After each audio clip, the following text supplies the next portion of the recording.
I'm Matt. Hey, I'm Steve. Hey, I'm John. This is the Sober Friends Podcast. We're here for the sober curious, the new guy, and the old timer. We're here to talk about the stuff anyone looking to live alcohol-free has to face day to day, and how we overcame those struggles. We speak for no 12-step group, but we do try to remain anonymous. You're not alone. This is the Sober Friends Podcast. Steve, last week, because it was Memorial Day weekend, which was, what would we call it? Fall in New England.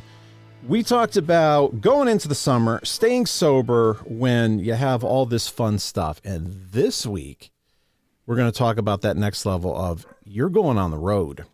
You're going away from home. How do you stay sober there?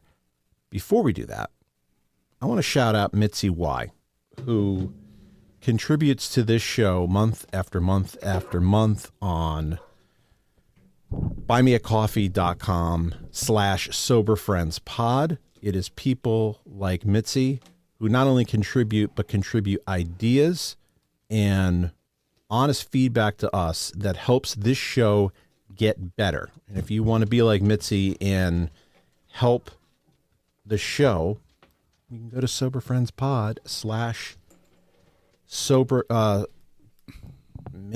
I'm out of it.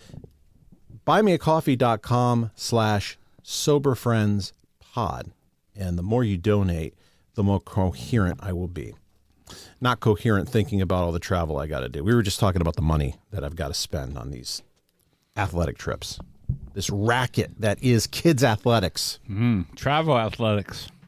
Yes. It is a racket, too. But we're going up to Burlington, Vermont. And I've been to Smuggler's Notch before. Beautiful. Lots of fun. 30 minutes on each side of the mountain to any type of civilization. Right. And then, end of the month, we are traveling to Orlando. Orlando will be a little different because if I want to go to a meeting, I am sure that's going to be easy. Smuggler's Notch, not so much. So thinking here, there's got to be lots of you who are traveling. Maybe you're new in recovery, maybe you're not. But that being outside of your home changes the complexion of your recovery. It can be dangerous if you don't have a plan. Yeah, it was very dangerous for me. I mean, it's where I relapsed when I relapsed in 2009. And my relapse wasn't about me traveling. There's a lot to it. I've talked about it. I won't bore anybody with the details again, but I traveled regularly for work, and I was in sales, and there was always lots of drinking. And for me, it was never an issue. Like, I mean that. It was never an issue for me to go on these trips until it was, right? I mean, and it is that simple. Mm-hmm. That, say, oh, it's not a problem, it's not a problem. That was me. Not a problem, not a problem, not a problem, until one day I decided, it's been 14 years, I think I could probably do this. So traveling, getting out of your element is always difficult, especially if you're new in sobriety and you're forced to travel because of work or whatever. It can be really, really daunting. Again, if you're in 12-step, if you're in AA, it's actually a little bit easier to negotiate, right? I mean, it is. So because there's the meeting app out there, and I've used that Absolutely. meeting app. I've used that meeting app to find meetings all over, and I still travel. Like, I'll be going to Vegas in the end of July for a convention for 3 days. Last year I was in South Florida. I found 2 meetings while I was there in South Florida, right? I went to meetings twice. I took an Uber to a meeting, and when I was there, this is the beauty about recovery. When I was there, I'm like, hey, I said, anybody got any announcements? I'm like, hey, listen, I'm staying down at this hotel. If anybody could give me a ride back, I'd appreciate it, so I wouldn't have to pay for an Uber. It was like $15 to get a ride. And somebody said, oh, sure, I'll give you a ride back, right? So that's the beauty of that stuff for me, is that now not only that I can go and have a meeting, but I could actually meet somebody. Yes. And the truth is, I've gone to other places. Saratoga Springs up in New York is a place that we used to go a lot. And we went up there for 4 or 5 days once, and I got to know people. Like, I went to like 5 meetings while I was there, and I would see the same people. And like I got to know them. Right? We had a little friendly thing. I had contacts with them and stuff like that. So it can be good, but if you're not used to it, if you're new in sobriety, and even if you're not, because I was 14 years, again, I won't go into it, but I was 14 years not drinking, and it still bit me. So you got to plan for it. Mm-hmm. And then on top of it, like in your case, right, you got to throw on the stress of the money thing that you're worried about. Yes. And that's an added stress of like, not only are you traveling, not only are you out of your element, now you're like, every time you go out to eat, every time you do something, you're that thing, ching, ching, that'll be adding up in your head, and that's going to add more stress to you. So you have to be very careful sometimes. Yeah, every time I'm on the road, we have to spend all that money on food, on hotels, on travel, and I just go to my bank app. That's the only thing I can think of. Because I'm going to lose my mind. Yeah, it's tough. It's tough. Travel can actually enhance your recovery too. If you are a 12-step person, this is especially true. When we used to go and do summers in Rhode Island, there were a couple meetings that I went to regularly. One was on the beach. One was not. I actually liked the one that was off the beach at the same time, 7 a.m. I love going to out-of-state meetings because they're different. Mm-hmm. They're different in some way. It's different people. They handle them different. Anytime, even in state, if I go to a different meeting, I get ideas because it's just, there's a different vibe there. And you go out of state, it's even more so. They have that commonality of they have the same problems. But then there's also the issue of they do the meetings differently, and it's a refresher. You can be very honest in these situations and say, I'm traveling, I'm out of state with my family, and I've got 11 years sober. I am just looking for that extra support to get through this period of time. For me, it's not about I'm going to get loaded on this trip. It really is about I just want to keep my head on my shoulders. Now, that could be a slip real fast to relapse. Going to Burlington, where we're going with, there are a lot of drinkers there. I expect a lot of parents to be littering the woods with Solo cups and puking over the rails. When we had a Mother's Day game,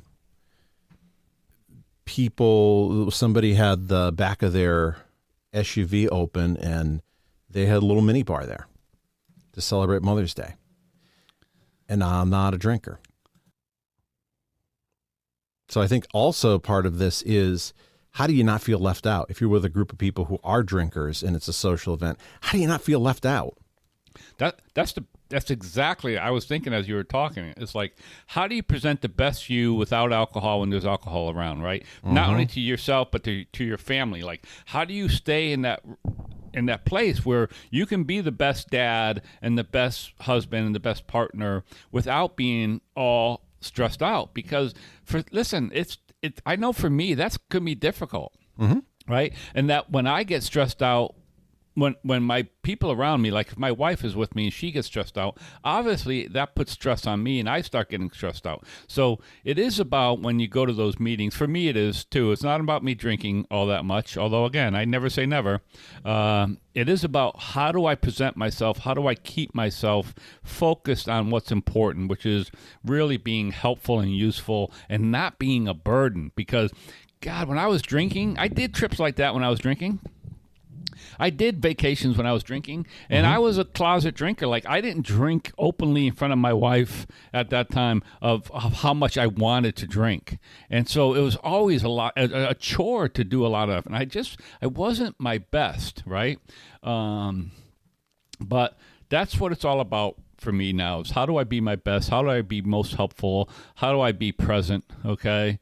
And when you're around drinkers, especially in a situation like you are, it can be difficult, right? I mean, your kids are going to want to interact with those other kids. So it's not like if you're traveling for business, you could excuse yourself and go to a room. I do it all the time, right? Yep. Nope, I'm not. Are you going to happy hour? Nope, I won't be there. I'm going to do some work in my hotel room. I'm going to take a nap, whatever it might be. I can do that. When you have your kids and it's part of the social function too, they need to be involved with their teammates. They need to be there. You need to be there, right? You don't want to be that guy like, where's Matt? He's never around. So there's pressure on that. And so it's difficult to do it, and it's difficult to manage. And that is why having a program, having a community, and being able to find that meeting, if you can, while you're traveling, it can be so helpful, so important. For me, I think back to travel when I used to go to Denmark. I would drink like crazy because I had the company card. I had good airplane tickets, sometimes business class, but for the most part, the economy extra. And the front part of the plane that I sat in, you could drink wine the whole way for free. And I felt as though I was giving up something that was entitled to me if I didn't. Right. There's that vacation mode that I deserve this. Conferences, there you get into a place where it feels like this is what I should be doing. If you feel like this, this is not weakness. This is human nature. If you feel that anxiety, you're pretty normal. Yeah, you are. And listen, there's sacrifices to be made. A couple years ago, we went out to California, Long Beach area, and we were at a conference, and it was beautiful, right on the water. So I would go out. I was running at the time. I'd go for runs. I'd go walking long. Like you go on the beach, I could run for, it's flat beach out there. And one of the off places they would do some off-place parties, right? Off-site parties. And one of the places was right on the walking, like it was a bar right on the beach, and you could just see into it from when you're walking. And I remember the night they did that, right? They did it early enough, like 5 to 7 happy hour, whatever it was. And I can remember walking by there, seeing all these people in there, having a great time, seeing people I knew I did business with, right? And sort of longing that I can't be part of that anymore, right? Because this was all about drinking, right? This was not, and this was not a place. Like, I could do a lot of stuff, but I can't go to those happy hours that's all about drinking and that I'm trapped in a place, right? If it's outdoors or something, maybe I could do it. But if I'm trapped inside a place, I cannot do it. And so there's sacrifices to be made. It's not like you could just try to be normal and do all this stuff, at least for me. And the other thing is I went to Scottsdale years ago, and I looked up on the app, and I found some, and my meetings would start in Scottsdale like at 9 o'clock. And so I looked at an app, and sure enough, I found some 6 a.m. meetings, right? And I got my ass out of bed, and I drove to these 6 a.m. meetings. So I could go to 6 to 7, come back. I could have a bite to eat, right? I could get showered up, get ready to go for my meetings that day. So there's sacrifice involved. But listen, for me, it's all about staying sober, and it's all about, again, presenting the best me. That's my goal today. Like, how do I present the best me to everybody around me? Because before I learned that, before I found that was important to me, I just didn't care, right? Whether I was a jerk, whether you liked it, I just didn't care. And today I do care. So I work hard on that. I love that idea of finding the best me. I haven't thought of that. And sometimes I don't know if I go into situations thinking about being the best me. But if I go in with that template of today I'm going to wake up, I have a situation I'm going into, here is how I can be the best me. Now I have a plan for the day. I've got to do that today. We have a bunch of soccer games where we're traveling again. Well, not as far as yesterday. Yesterday we went to Bethel. But we're traveling a little bit with 2 different soccer games today, and I'm interacting with other people. And I could be a hermit, or I could think about how am I going to be the best Matt interacting with these people, and that can give me a foundation to get the courage to sometimes just even talk to people. Yeah, that changes things. Absolutely. It sounds like when I say that, oh, Steve's got it figured out. Well, Steve didn't have it figured out. The reason, my revelations are in hindsight, right? When my kids were your age. When my kids were your age and I was doing that travel, and my daughter played Premier Soccer. She didn't travel as far as you did, but she would travel within state somewhat. And that wasn't me, right? That wasn't me. I wasn't looking for the best me back then. And I'm able to look at that today and go, man, if I could do that differently, that's what I would do, right? I would work really hard to present the best me. But just like you, right? It was stressful. I was working, and you're working, right? I was working a busy job, and then, like you said, you got a weekend, now you got to travel, no time for yourself. I still got yard work. It's a stressful time. and at that time I did not do great with it, and mostly I wasn't a jerk or anything, but mostly I did. I sort of isolated, even at the game, right? I didn't make friends with the parents. I struggle there. Right, I didn't make any friends. I didn't know any of the parents on this league because not the kids. They weren't neighborhood kids. They were kids from around. Right, they were all different because they came from different areas. It wasn't like my neighbors. There was one daughter who played with my daughter from the same town, and I got friendly with her father. Like her father and I got very friendly. He was pretty cool, but that was it. That's as far as I went. So it's tough. It's tough for some of us, and for me it was. And I look at it in hindsight, and I look, well, how could I have done that better? You know, I think isn't that step 11? Yeah, it is. It's really about applying these principles to all of our lives, right? That's really what it is. And today I do that. I really do. Not perfectly. I'm not perfect with it, but I do it. Like that's my goal, is to apply these principles to all of my affairs, regardless. And I do a pretty good job. I'm pretty happy with the way I do that. And I've had some challenges at home. You know, I've talked a little bit about it. My wife had some physical conditions, and I'll say it, like, I'm pretty proud of myself how I've been able to negotiate that. Right, not being very helpful, being there, doing it graciously and even willingly. Like I've been very happy with myself, and that's all program for me. That's all program. Yes. Right? If I don't have my program, and I was talking about this with a guy who ended up, he just said to me, he sat down next to me at my Friday night meeting and said, hey, your share a couple weeks ago about being a caretaker really hit home because my wife has got, and something you talked about, my wife has got vertigo, and he goes, I got to help her do everything right now. Yeah, and I said, yeah, it's not fun. It's not fun, but I've been able to do it with a little bit of grace and help my wife out. And here's the beauty. Now, just a side thing here. My wife's birthday was Friday, and yesterday, you know, I reached out, and she had some really tough stuff. The last few months have been difficult on us, so I reached out to my kids and all her kids, and I said, hey, let's all get together for dinner, and we'll celebrate Mom's birthday. So yesterday we went out. We had 14 of us, including grandkids, and had a really nice dinner, and it's just nice to be able to do that, too. How did she respond to that? Because I know she can be quiet. Oh, she doesn't. She has what she calls spilkus, right? Spilkus is anxiety, right? It's a Jewish word or a Hebrew word, yeah. And she's had that all day, like leading up to it. My wife does not do parties. Like I can relate. When I mentioned this to her, I said, oh, what do you think we get everybody together? We'll pay for it. We want to invite everybody. We don't want anybody to think they can't come. We're like, well, it'll be on us. We'll buy dinner. And we invited a whole bunch of people. Some of her friends, some of them could come, some of them couldn't. My kids, her kids are both out of state. They couldn't come because we did it really last minute. Like it was like in a 2-week period. But whoever could come, we just had a really nice time. She did really, really well, considering she doesn't do social situations, even with people that she knows like that, right? She doesn't want to be the center of attention. She doesn't want to do that. But it was nice. And even she said coming home, it was really, really nice. So I'm glad she took it that way, because I would pitch it to her of, you have gone through a lot. Yeah. You are coming out the other end. These are people who love you very much. For a night, would you consider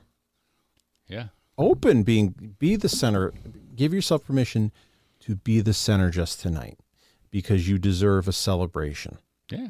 And I think I just think about the stories that you've told me that, in the grand scheme of things, not that long, you know, late winter to now late spring. Right. It's been a season. Right. But it sounds like she's coming out through the other end. Yeah. This is worth celebrating.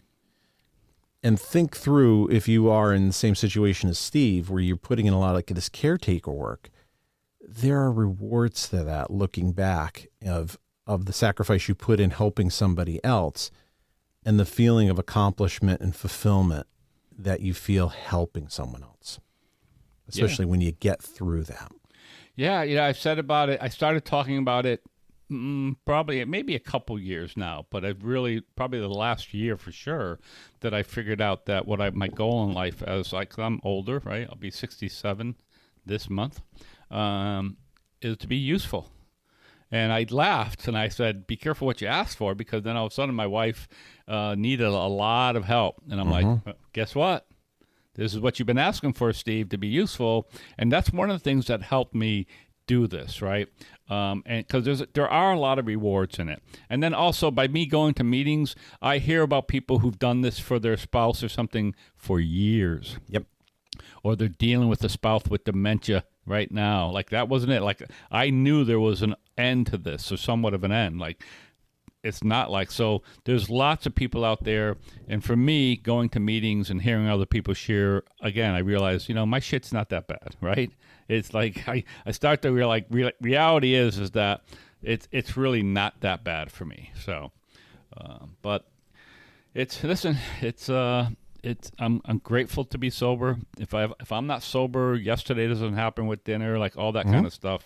And, for me, that's all about doing the work and then doing stuff like this, like you said, like you talking about it on this podcast, and I'm sure you'll talk about it at meetings and stuff like that. You putting it in the forefront of your mind so it doesn't sneak up on you, right? So you all of a sudden you don't end up there in the car, a wreck, without any preparation. And that's where you become vulnerable. Absolutely. And I think part of that preparation is very helpful for me because I feel more in control. Right. Yeah. And there are little things you can do to prepare. You can research some sober-friendly activities. The AA app is fantastic. There's also, I've learned to go to each, if you're really sophisticated, you can go to like the area that you're going to be in, their website, and they'll drill you down on meetings, bringing your AA book, sober podcasts, sober audio books, things like that. You may not even need them, but just going through the episode of I'm going to download my favorite sober podcast and I'm going to do a little binge listening on things I've missed. And even if you don't get to it, you have something in your back pocket you can use. Yeah.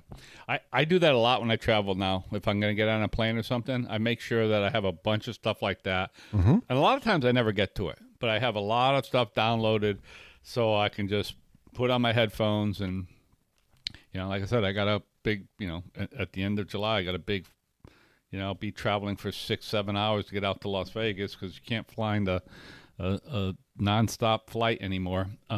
So I'll do the same thing. I'll download a bunch of stuff. I'll make sure I have the stuff ready. I almost always bring some type of reading material. Although nowadays, right, anything you want to read, you can get online. So, and then that's the other thing about it too. We live in a different world, right? I mean, you're never away from a meeting because there's always a Zoom meeting, right? And I know. Yeah, I always forget that until we bring that up. Right. There's Zoom meetings everywhere. Right. And then there are Zoom meetings all over because they're all over the world. So so you can find a Zoom meeting, like if you got to go back to your room for a couple hours before dinner or something, you can get on and find a Zoom meetings that's happening right then and there and just tune into it.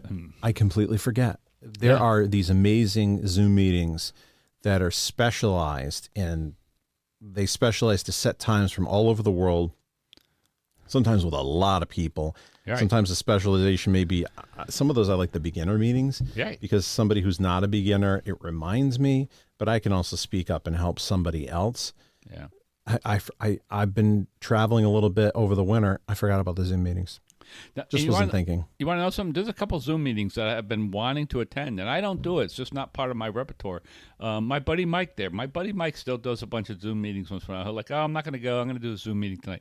And I always say I should just do Zoom meetings exactly for the reason you're saying, so I don't forget that they're out there, right? It's the same reason why we say you should call a couple alcoholics every day or at least every week. You should get in the habit of calling another alcoholic because when you need to call them, it won't be a foreign idea.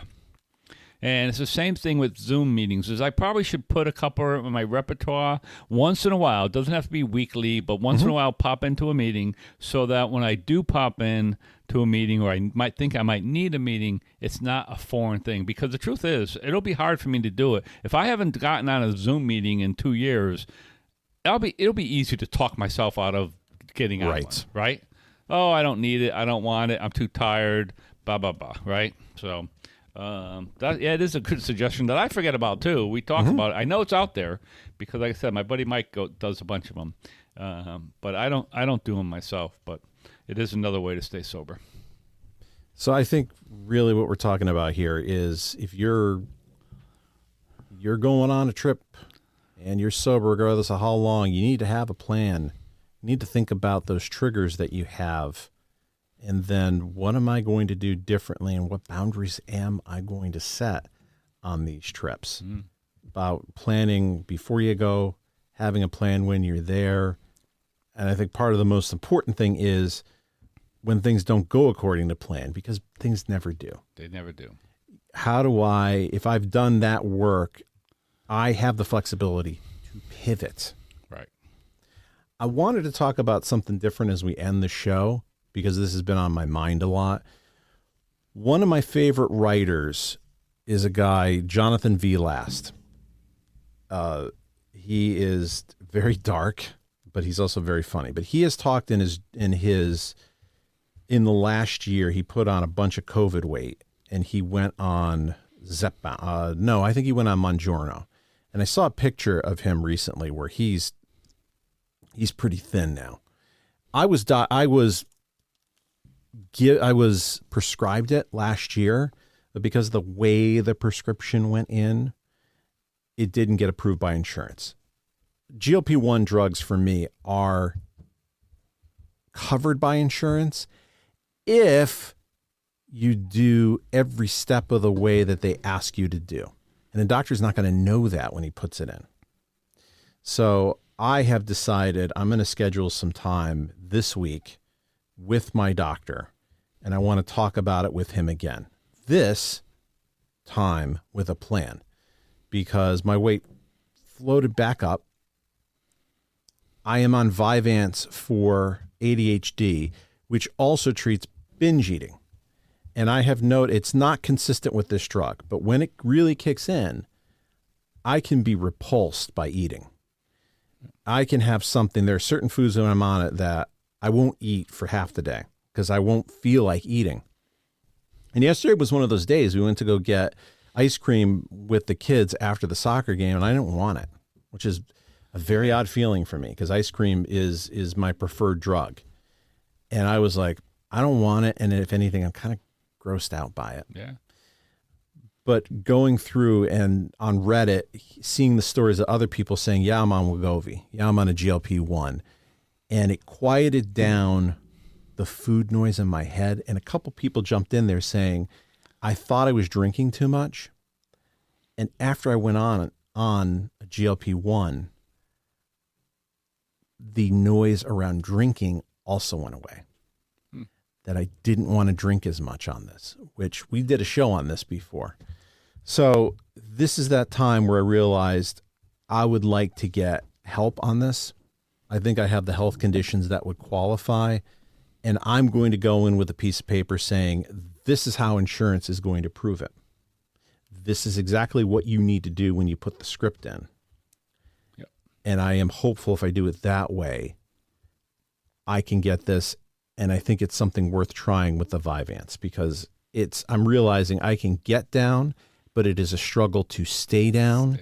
Yeah. And there are times I just feel powerless over food. And if a drug like this is something that is going to help me, then I'm going to ask for help. And Jonathan V. Last has said, you have to be